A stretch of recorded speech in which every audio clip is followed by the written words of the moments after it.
আসসালামু আলাইকুম ও নমস্কার। শুরু করতে যাচ্ছি তোমাদের তথ্য ও যোগাযোগ প্রযুক্তি ক্লাস। আমি আনমিতা দাস।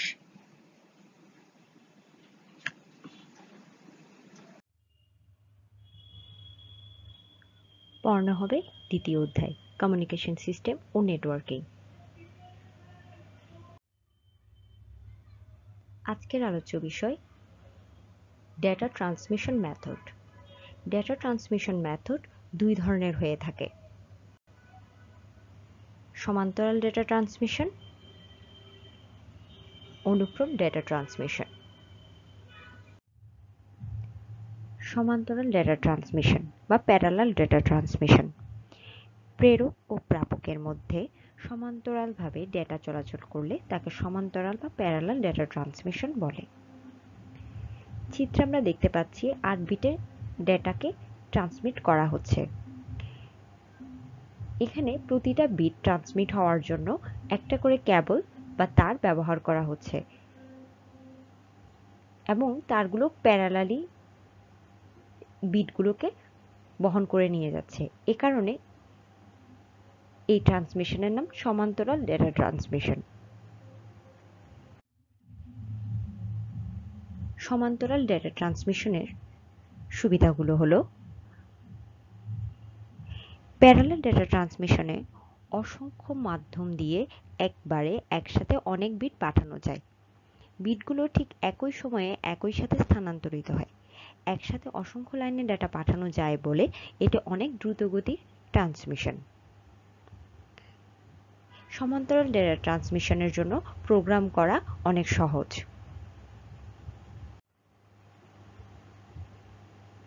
সমান্তরাল ডেটা ট্রান্সমিশনের অসুবিধাগুলো হলো: প্যারালাল ডেটা ট্রান্সমিশন পদ্ধতিতে একই সময়ে n বিট ডেটা ট্রান্সমিশন করার জন্য n সংখ্যক লাইনের প্রয়োজন হয়, যা অনেকটা ব্যয়সাপেক্ষ।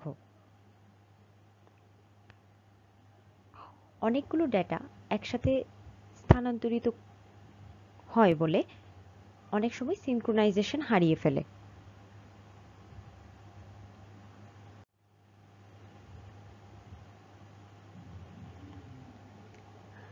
দ্রুতগতি সম্পন্ন এই পদ্ধতি অনেক সময় ভিডিও স্ট্রিমিংয়ে ব্যবহৃত হয়।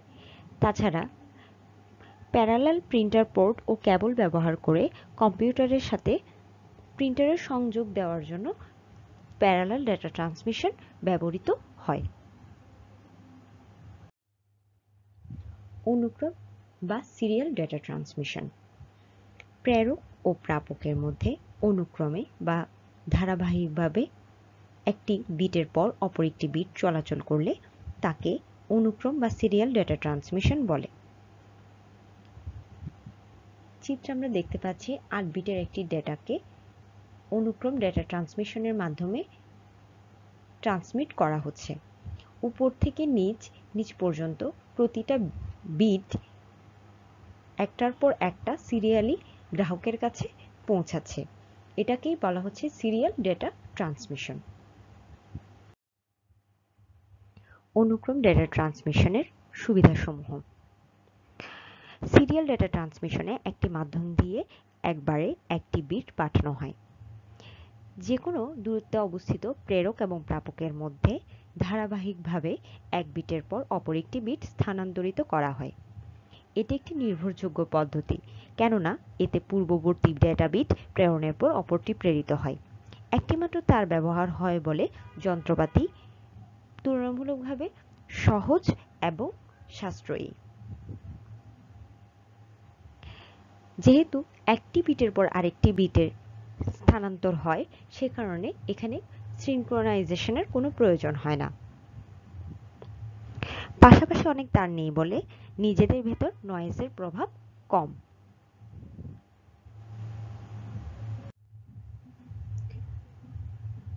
অনুক্রম ডেটা ট্রান্সমিশনের অসুবিধাসমূহ হলো: একই সময়ে একটিমাত্র বিট স্থানান্তরিত হয়, ফলে এটি অত্যন্ত ধীরগতি সম্পন্ন প্রক্রিয়া। এ পদ্ধতিতে উৎস এবং গন্তব্যের ডেটাকে কোডে রূপান্তরের জন্য বিশেষ কনভার্টার বসাতে হয়, যা সার্বিক ট্রান্সমিশন ব্যয় বৃদ্ধি করতে পারে। অনুক্রম ডেটা ট্রান্সমিশনের উদাহরণ হলো কম্পিউটারের সাথে মডেমের সংযোগ। এটি একটি বিশেষ কেবল RS-232 কেবল দ্বারা সংযোগ দেওয়া হয়।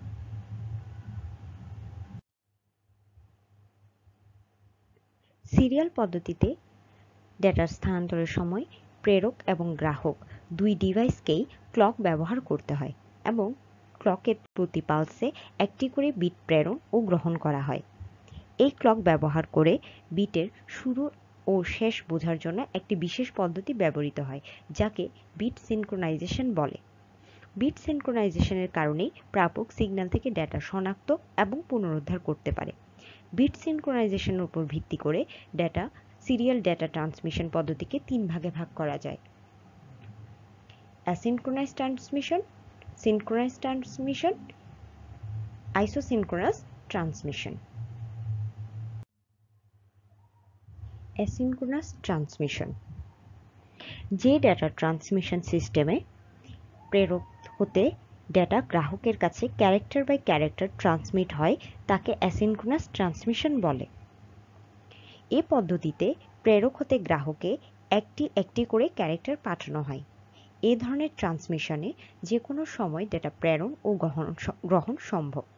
এক্ষেত্রে প্রতিটি ক্যারেক্টারের সাথে একটি স্টার্ট বিট ও একটি স্টপ বিট পাঠানো হয়। প্রতিটি ক্যারেক্টারের পাঠানোর মাঝখানে সময়ের ব্যবধান সমান হয় না। ডেটা পাঠানোর আগে একটি স্টার্ট বিট পাঠানো হয় এবং সেই বিটটি দেখে গ্রাহক যন্ত্র বুঝতে পারে ডেটা আসতে শুরু করেছে।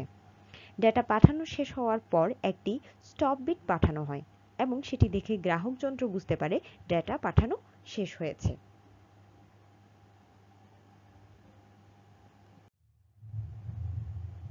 অ্যাসিনক্রোনাস ট্রান্সমিশনের সুবিধাসমূহ: প্রেরক যে কোনো সময় ডেটা স্থানান্তর করতে পারে এবং গ্রাহক তা যে কোনো সময় গ্রহণ করতে পারে। ডেটা ট্রান্সমিশনের জন্য প্রেরকের কোনো প্রাইমারি স্টোরেজ ডিভাইসের প্রয়োজন হয় না। প্রাইমারি স্টোরেজ ডিভাইস বলতে এখানে র্যাম, ক্যাশ আর সিপিইউ মেমোরিকে বোঝানো হয়েছে।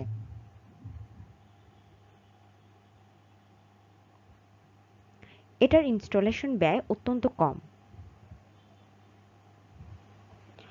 অল্প করে ডেটা ট্রান্সমিশন প্রয়োজন এমন পরিবেশে, যেমন ইন্টারনেটে, এই পদ্ধতি বেশ সুবিধাজনক। অ্যাসিনক্রোনাস ডাটা ট্রান্সমিশনের অসুবিধাসমূহ হলো, যখন ডেটা স্থানান্তরের কাজ বন্ধ থাকে তখন ট্রান্সমিশন মাধ্যমটি অকারণে অব্যবহৃত অবস্থায় পড়ে থাকে, যা মাইক্রোওয়েভ বা স্যাটেলাইট মাধ্যমের ক্ষেত্রে অত্যন্ত ব্যয়বহুল। সিনক্রোনাস ট্রান্সমিশনের তুলনায় এর দক্ষতা কম। ডেটা ট্রান্সমিশনের গতি অপেক্ষাকৃত মন্থর।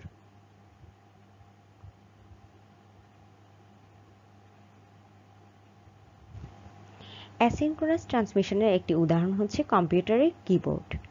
এখানে একটি কি চাপার পর পরবর্তী কি চেপে টাইপ করার মধ্যবর্তী সময়সীমা অসম বা অনির্ধারিত হতে পারে। এজন্যই এই ট্রান্সমিশন পদ্ধতির নাম asynchronous transmission.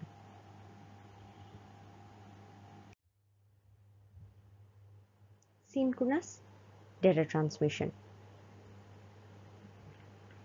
Synchronous data transmission ব্যবস্থায় প্রেরক স্টেশনে প্রথমে ডেটাকে কোনো প্রাথমিক স্টোরেজ ডিভাইসে সংরক্ষণ করে নেওয়া হয়। অতঃপর ডেটার ক্যারেক্টার সমূহকে ব্লক, যাকে প্যাকেট বা ফ্রেমও বলা হয়, আকারে ভাগ করে প্রতিবারে একটি করে ব্লক ট্রান্সমিট করা হয়।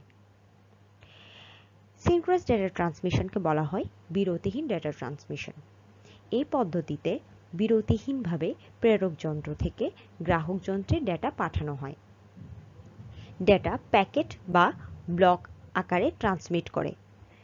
যেহেতু প্রেরিত ডেটা ব্যবহার করে গ্রাহক যন্ত্র তার ক্লককে সমন্বিত করে, তাই প্রেরণ করার জন্য কোনো ডেটা না থাকলেও আইডল সিকোয়েন্স হিসেবে পূর্ব নির্ধারিত ডেটা পাঠানো হয়। সিনক্রোনাস ডেটা ট্রান্সমিশন পদ্ধতিতে প্রেরক স্টেশনে প্রথমেই ডেটাকে প্রাইমারি স্টোরেজে, যেমন কম্পিউটারে ব্যবহৃত র্যাম, ক্যাশ আর সিপিইউ মেমোরি সংরক্ষণ করে ডেটার ক্যারেক্টারগুলোকে ব্লক বা ফ্রেম আকারে ভাগ করে নেওয়া হয়। প্রতিবার একটি করে ব্লক বা ফ্রেম ক্লকের সাথে সমন্বয় করে সমান বিরতি দিয়ে প্রেরণ করা হয়। প্রতিটি ব্লক ডেটার শুরুতে একটি হেডার ইনফরমেশন এবং ব্লক ডেটার শেষে একই পরিমাণের একটি ট্রেইলার ইনফরমেশন সিগন্যাল পাঠানো হয় এবং বিশাল নেটওয়ার্কে গন্তব্য খুঁজে বের করার জন্য এর মাঝে সাধারণত প্রেরক এবং গ্রাহককে চিহ্নিতকরণের সংখ্যা বা অ্যাড্রেস দেয়া থাকে। গ্রাহক যন্ত্র এই হেডার সিগন্যাল ব্যবহার করে প্রেরকের ক্লক স্পিডের সাথে সিনক্রোনাস বা সমন্বিত করে, ট্রেইলার ব্লকের শেষ নির্দেশ করে এবং কোনো কোনো ক্ষেত্রে ব্লকের ভিতরকার ভুল নির্ণয় এবং সংশোধনে সহায়তা করে।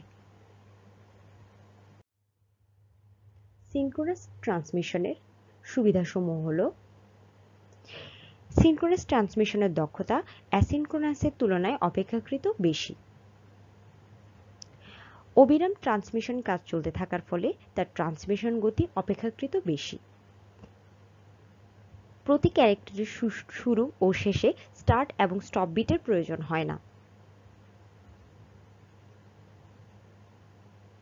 প্রতি ক্যারেক্টারের পর টাইম ইন্টারভ্যালের প্রয়োজন হয় না। তুলনামূলক কম সময় লাগে। সিনক্রোনাস ডাটা ট্রান্সমিশনের অসুবিধাসমূহ হল: প্রেরক স্টেশনে একটি প্রাথমিক সংরক্ষণের ডিভাইসের প্রয়োজন হয়। এটি তুলনামূলকভাবে ব্যয়বহুল।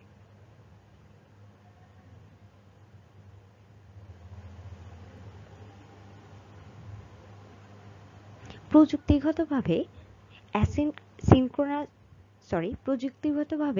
সিনক্রোনাস ট্রান্সমিশন পদ্ধতি অপেক্ষাকৃত জটিল এবং ব্যয়বহুল হলেও বেশি ব্যান্ডউইথ ডেটা দূরবর্তী স্থানে পাঠানোর জন্য এটি ব্যাপকভাবে ব্যবহৃত হয়।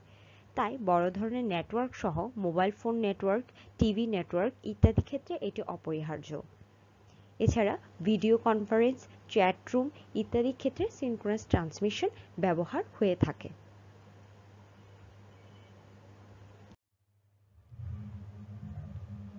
Isochronous transmission. আইসোক্রোনাস ট্রান্সমিশন হল অ্যাসিনক্রোনাস ট্রান্সমিশন ও সিনক্রোনাস ট্রান্সমিশনের একটি মিশ্র পদ্ধতি। এই প্রক্রিয়ায় আইসোক্রোনাস পদ্ধতির স্টার্ট ও স্টপ বিটের মাঝখানে সিনক্রোনাস পদ্ধতিতে ব্লক আকারে ডেটা ট্রান্সফার করা হয়। যেহেতু পুরোটা সিনক্রোনাস নয়, তাই স্টোরেজ ডিভাইসে ডেটা সংরক্ষণ না করেই যখন প্রয়োজন তখন সেই ডেটা ট্রান্সমিট করা যায়। সাধারণত যখন রিয়েল টাইম অ্যাপ্লিকেশনে এর প্রচলন বেশি। বিভিন্ন ধরনের মাল্টিমিডিয়া কমিউনিকেশন যেমন অডিও ভিডিও কলের ক্ষেত্রে এই পদ্ধতিতে ডেটা ট্রান্সমিশন হয়ে থাকে। পরবর্তী ক্লাসে আমরা সিনক্রোনাস ও অ্যাসিনক্রোনাস ট্রান্সমিশনের পার্থক্য, ডেটা ট্রান্সমিশন দক্ষতা কী, ডেটা ট্রান্সমিশনের বিভিন্ন মোড সম্পর্কে জানব। আজকের ক্লাস এ পর্যন্তই। সবাইকে ধন্যবাদ।